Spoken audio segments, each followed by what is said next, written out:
Thank you for joining us today. Hope you're all doing well. Yeah, welcome to another installment of Lunchtime Lessons. Before we get started, as always, I just want to mention if you're interested in checking out future sessions we have, you can follow us on social media or check out our events calendar. I have both of those linked in the chat box there, so you can check those out. But on to today, we're joined by Geoff DiMasi of ApostropheCMS, which is an open source content management system for web developers and content editors alike.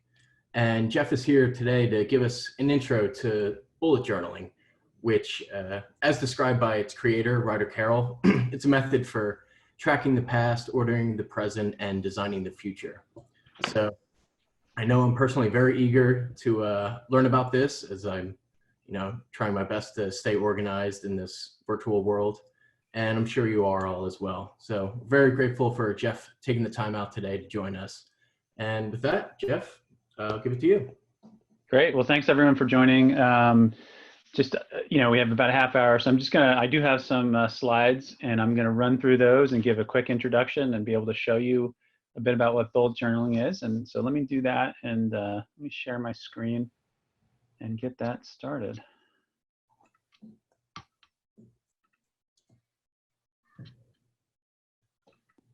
All right, do you all see my screen at this point?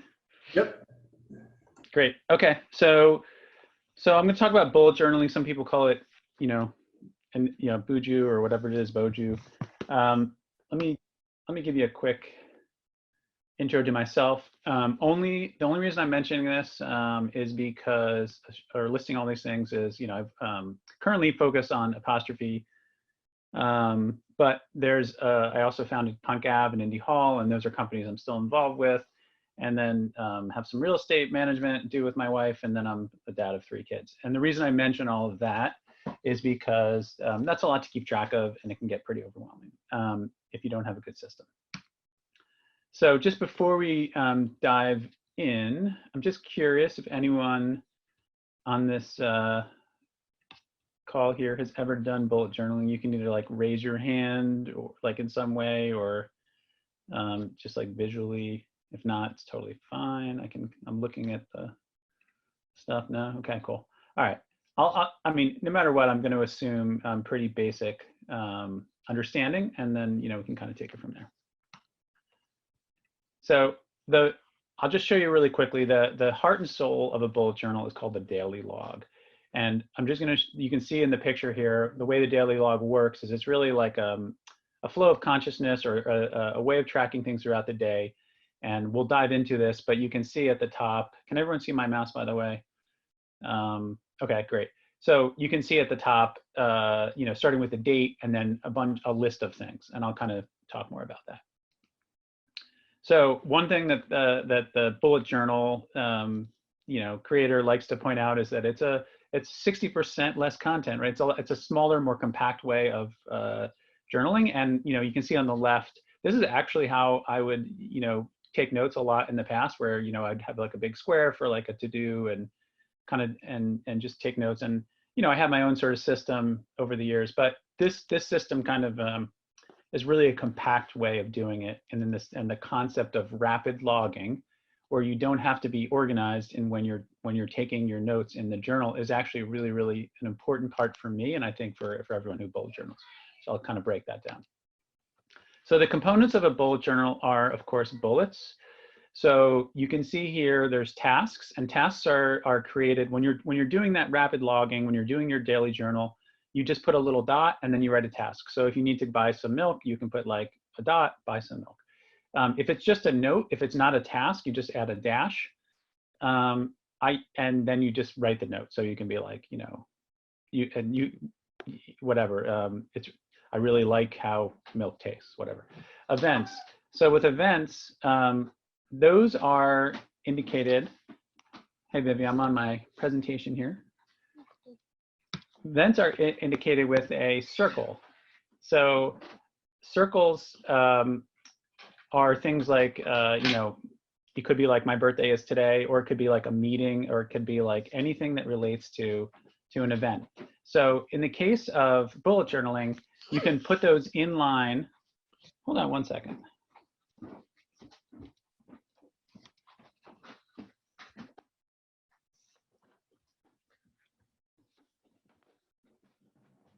But you can put those right in line, and then you can add notes underneath it. Sorry about that.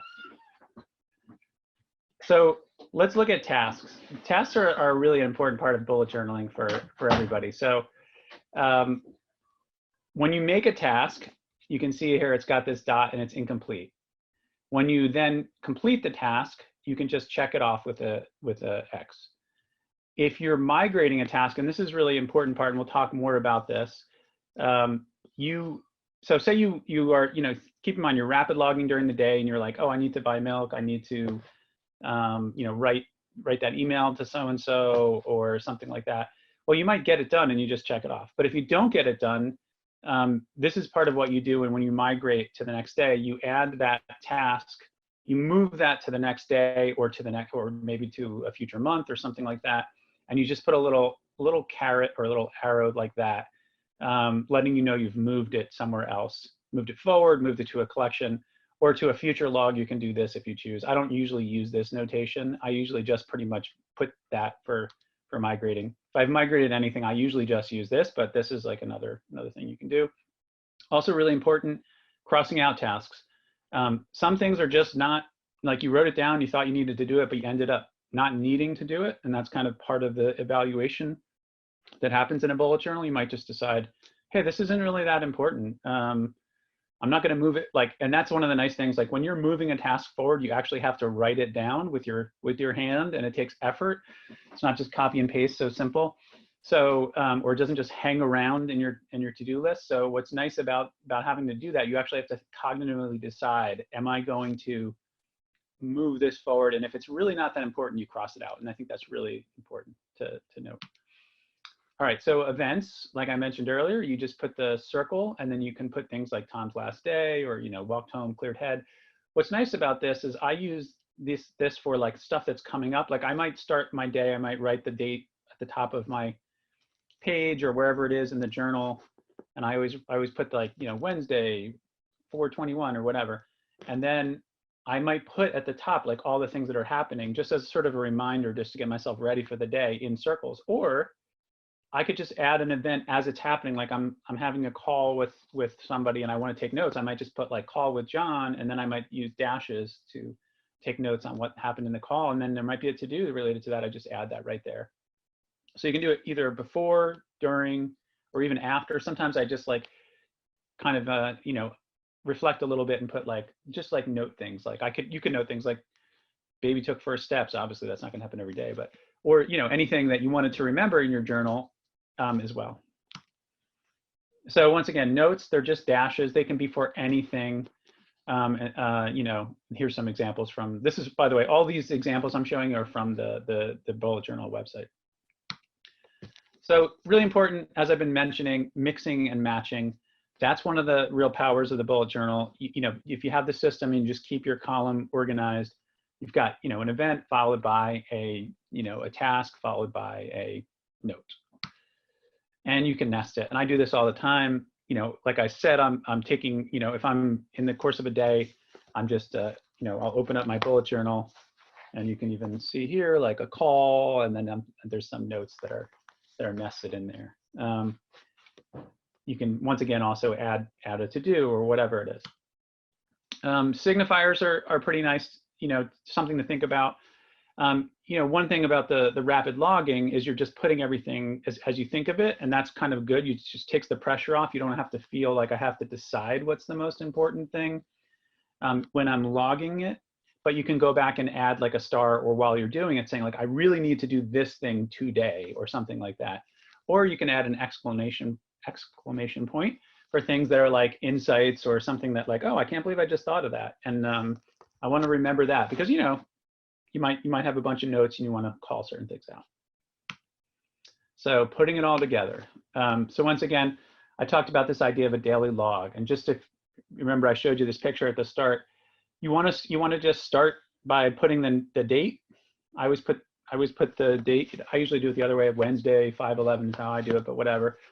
And then you just, start listing. You don't have to go to a new page. The next day you can just do this. And you can refer back to things from the previous day, and you just keep going from there. And a lot of people spend a lot of time on, it's a good idea to create an index. So at the front, typically at the front of your bullet journal, you want to add an index. In this case, I use the Lectern, I don't know if you can see it, but it's this Lectern 1917 journal, and people obsess about, what journal to use for bullet journaling. Bulletjournal.com, whatever, I think they sell one on there. This is the one that a lot of people love because it has, if you can see, like a grid of dots, so it's very flexible, the page. It has an index built in, it has a little pocket in the back, and it even has like little like bookmark things and little stickers you can put to label your bullet journal, and you can even have like, they give you a sticker for the spine. So once I finish my bullet journal, I label it so I know, what months it covers. But adding an index is helpful because there might be, once again, you're doing it just in order. So it might just be, you might, like I took notes on like family history with a phone call from one of my wife's relatives called, and I was just taking down notes. So I want to be able to find that later, and it's in the it's mixed in with my to-dos and tasks for the day as I'm just kind of moving forward. A monthly log. This is something I don't always do, to be honest, but a lot of people recommend creating something where you actually write down the days on the left-hand side, and then whether or not it's a Monday, Tuesday, Wednesday, Thursday, Friday, whatever, and then you can kind of start filling it in. So like I did one in November, but I don't always fill it in, and it depends. What I tend to do is like I try to do it on a monthly basis, fill in a couple of these, and then I usually like look back over the course of the month, and I create, if you see on this right-hand side, I usually will create like, I'll kind of move forward all the incomplete to-dos. And I tend to just break it down by work and personal. So I might have like errands that need to be run related to the household or something like that. And I just have like November-personal and then like November-apostrophe. And then I kind of bring a bunch of stuff forward. So it's a time to kind of reflect and like pull things forward. The future log is something that I don't use, but I'm thinking I'm going to start using it because it relates to that idea I just told you. You can kind of create a 6-month view and start to push things forward. So if you're thinking of a to-do during the day and then you realize like, I don't need to do this now, but like in 2 months, I really should do it. Like I should check in on my flight thing or whatever. Imagine when you check in on flights. But, you can do that and just put it forward and just kind of clear your mind from it and not have to worry about it. There's also something called collections. Collections are really interesting. So you can imagine, say you could have a page that you just label like movies I want to watch. And then you just, as you go, you just add movies or shows or whatever that you want to watch and you don't want to forget about that. So, you could be talking to someone, it could be at work, it could be anyone, right? And they can mention a cool show. You could just put it in your daily log if you were just taking notes in a meeting or whatever, and then move it to a collection, or you could just put it right in the collection depending on, how you work. So like I did start a like things to watch collection at one point. And you can do food logs, you can do whatever, a shopping list. I have like on the back of my current journal, I have like grocery list for COVID, because like, I never know when I'm going to be able to order food or whatever. So I like have a constant grocery list going. It's just a good way to like bring things together, pull things out of your daily log or keep track of stuff. So migration, this is really a big part of bullet journaling for a lot of people. I think it's really important to do this. I don't necessarily do it every day, but I do it and it really, really helps. So a big part of migration is actually going through, and you can see in this case, actually checking things off, moving things forward to a collection or another list, taking the time, if you can do it at the end of the day, to really go through and just kind of read over your notes and decide what's going to happen tomorrow or in the future. Just the idea of clearing it out, crossing things off that are no longer relevant is really, really important part.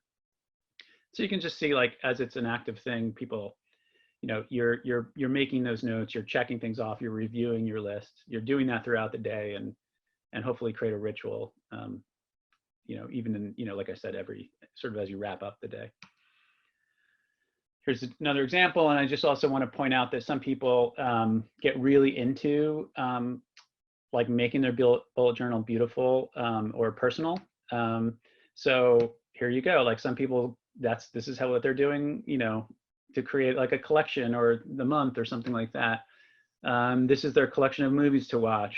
You know, this is kind of a, you know, a collection because it has a packing list and a, you know, all that kind of stuff. They've created a key, whatever. I don't do any of this, just to be clear, but I just thought it'd be, because some people I think would find this interesting, and I think there is something meditative and ritualistic and that helps. And if you enjoy it, you're going to do it more. So I do whatever, you know, it takes for you to enjoy it, and putting extra time into it could be what does bring that joy for you. And so why bullet journal? I think this was interesting. The first time I gave this talk was just like my team at Punk Ave at the time. And then I've added this since, because I've, you know, just kind of curious about like why bullet journaling works and why it works for me. So, I mean, one thing that's come, you've probably seen stuff about this, but there are scientific links between handwriting, your notes, and memory. So this I thought was interesting. Paper note takers' brains are working to digest, summarize, and capture the heart of information. And this in turn promotes understanding and retention. So this was really interesting. I mean, as you're writing, if you're typing on and we'll talk more about this, but if you're typing versus writing, there's a different thing that happens. So if you're writing, you're actually processing and summarizing, and you're getting at the heart of it. So when you're doing that in your brain, you're actually forcing your brain to do that work to write it down. So this study talks a bit more about this. So this was interesting. You know, when laptops are used solely to take notes, it's shallow processing. You might take more notes. You might get all of the notes. You know, might write more down, but it's shallower processing. So, like I said, you know, if you're doing it with a laptop, you're often trying to get it verbatim, and you're actually working so hard. Your brain is working so hard to capture it. You're not processing it. But if you're taking notes, you cannot capture everything. So you're reframing it in your own words, which is important. And so this was part of the study. If you want to recall something more than 24 hours, consider handwriting your notes, because the material will stick longer. So I started bullet journaling in January of 2019. And that I started just bringing it to every meeting and not bringing a laptop at all. And I just noticed a massive return to like the way my brain used to work when I was in college, where I always took notes by hand. And this was interesting. In reviewing brain scans, kids who drew versus typing or tracing, the letters activated 3 distinct areas of their brain. So you use more neural pathways. So it's better for your overall brain health to be writing and taking notes in this way, which is interesting. And then here another study that I read about, really interesting. They found that students who take notes and who did not take notes actually remembered the same number of points. So you actually don't remember more things. Like, there's something maybe about the capacity. So you're in there and you're taking notes, and people can recall the same number of points. But here's what's important. So they covered, sorry, this is not what the important part is. You remember about 40%. So maybe that's just the way we operate in the world. You remember about 40% of a lecture. But here's the important part. You remember a higher proportion of key facts, the students who took notes. So I think that's really, really, really interesting, because it goes back to this idea that you actually have to process what's being said, you know, in a lecture or on a call or whatever it is, to write that down. And you're not going to write down something that's not that important. You're going to write down the key facts. And that's kind of the you know, so you're actually kind of doing a little bit of the work in taking the notes for your brain processing. So also really interesting, the person who created the bullet journal has ADHD, and you know, that bullet journaling has been shown to be pretty helpful if you have that. So why is bullet journaling great? And this relates to anyone, any person who has a lot in their mind. There's a lot going on. Like I told you, I have a lot going on. If you can offload it, if you can get everything that you have to do, like sometimes I'm trying to keep 3 things in my head. I'm like, I got to remember to write back to that email. Oh, I've got to download that thing and blah, blah, blah. And it might be 3 small things. And then I remember, oh, just write down in my bullet journal, just like write it down right now and then do the one thing. And it's just like instantly reduces like this feeling of being overwhelmed, and there's less anxiety. And, you know, that's a big problem with ADHD brains, but you're getting overwhelmed and there's a lot of anxiety. So this is also shown to be a great tool for that. And really there's like David Allen, who's written a great book about productivity as well. I mean, this idea of freeing up your working memory so that, you know, by writing it down, by having that rapid journal, and you don't have to think, what's nice about bullet journaling is you don't have to think, where do I put this information, which is something that I also get stressed about. Oh, it's got to go in this folder or in this tool. Which tool are we using again? Are we using Notion or like Basecamp or Slack right now? Where does it go? Doesn't matter. Just put it in the rapid log in your bullet journal, and you can sort it out later. So here's the website for it, bulletjournal.com. There's lots of information you can Google. You can find tons of things about bullet journaling. So that's kind of the basics. I'm happy to answer questions. I know we have a couple more minutes, so I'll stop sharing and ready to chat. Cool. Thanks a lot, Geoff. Yeah, so everyone, you're muted right now. If you do have questions, feel free to unmute yourself. But I did want to ask, Geoff, you said that you didn't initially start using the future component, right, of bullet journaling. Mm-hmm. When people are starting out, would you suggest holding off, or is that just like a personal preference thing? I don't think it matters so much. I think whatever works for you, but I think but the daily log just worked really well for me. So I just started with that right away. It's funny, actually, I just started to think more about the future log in prepping for this presentation today. I was like, oh, right, that's kind of what they mean. I thought originally when I saw the future log that it was about like dreaming and planning. And I was like, I just don't want to do that right now. Right, but really what it's about is like, it's like a, you know, parking lot for stuff that that came up in your daily log that you don't need to do like tomorrow. Gotcha. Or the next day or something, but like maybe like 2 months away. And David Allen, who wrote that great book, Getting Things Done, which I read like a long time ago and loved, something called like a tickler. This idea of like, you've got a bill to pay, but it's not due in a month. So you just like, you put it in sort of the future tickler, like in a folder a month away from now. And so you don't have to think about it. It's similar to that. So I don't know, but honestly, it just clicked for me recently. So I was like, oh, that's what that's for. Cool. But yeah, I mean, but overall, I would just say like, you don't have to do it. You don't have to do every element of it for it to be successful. So I think that's the big takeaway. Cool. Yeah. Just kind of frees up your present state of mind, essentially. That's cool. Nice. Yeah. Yeah. Initially, I thought it was like before this session, I intentionally didn't look up too much about bullet journaling because I just wanted to be fresh and learning here. But yeah, I thought it was more of an intention setting things, which you said. Mm-hmm. Anyone else have any questions or their own experiences with bullet journaling? Allison saying, yeah, kind of echoing what we were just saying. She thought it was a dream idea, essentially, as well. That's cool. All right. Well, thank you, Geoff. Yeah, if no one has questions right now, I guess we're...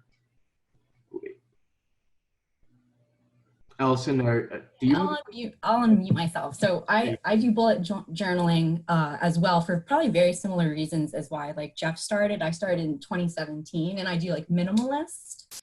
And I was wondering, how do you like balance or work through like your online calendar that you need probably to share with all your work people and probably your family? Mm-hmm. And then like, does it feel repetitive doing like a week log or a daily log? Like, yeah. That's a really good question. I mean, and I've mentioned, I still use Google calendars for all work stuff and have one with my wife and all the family stuff. So I've just decided like, I'm not like trying to replicate that in my bullet journal. I just keep that. And obviously people need to invite you to meetings, and you need to invite other people and all those kinds of things. So that just stays as is. There are times when I'm trying to, you know, when I'm running companies, like it's a really important, or running teams or whatever, like you often want to have like shared notes for things, or shared resources. So none of that goes away. So there's like, you know, Google Drive or Dropbox for sharing files, or whatever you're doing, calendar. So that all stays. But what I have done more is like, I'll look at my calendar maybe the day before or the morning of, and I'll maybe write the events down, just like put the circle and the events just at the top of my daily log, just as a way of prepping. But I don't use the bullet journal to organize the meetings. It's more just like to get ready for the day or something like that.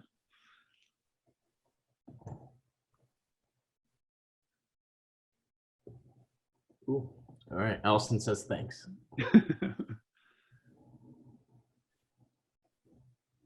Cool. All right. Well, Geoff, thank you again. Really appreciate you taking out the time today to join us. Yeah. And everyone else, thank you for being here. As I mentioned in the beginning, you can find out about future lunchtime lessons by following us on social media. It's linked in the chat, or check out our events calendar. A lot of great things coming up, so encourage you to join us. So, all right. Thanks, everyone. And thanks, everyone. Yeah. Take care.